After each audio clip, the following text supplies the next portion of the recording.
जम्मू कश्मीर के sub division Banihal की तहसील गढ़ी के बुजवा इलाके में आग की एक खौफनाक वारदात में अब तक कम से कम 12 रिहायशी मकान जलकर राख हो गए और मजीद रिहायशी मकानों को बचाने के लिए फौज, पुलिस और मकामी लोग मुसलसल कोशिशों में लगे हुए हैं। और आग आज दिन में तकरीबन 11 बजे के करीब नमूदार हुई और दोपहर 2:30 बजे तक आग फैलती रही। हुजवा का इलाका सड़क से बहुत दूर है और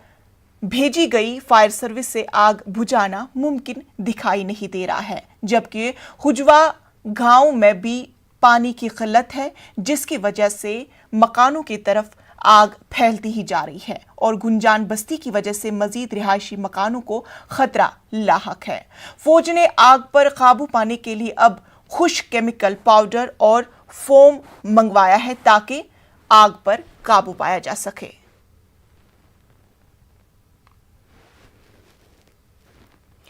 मध्य प्रदेश के स्कूली तालीम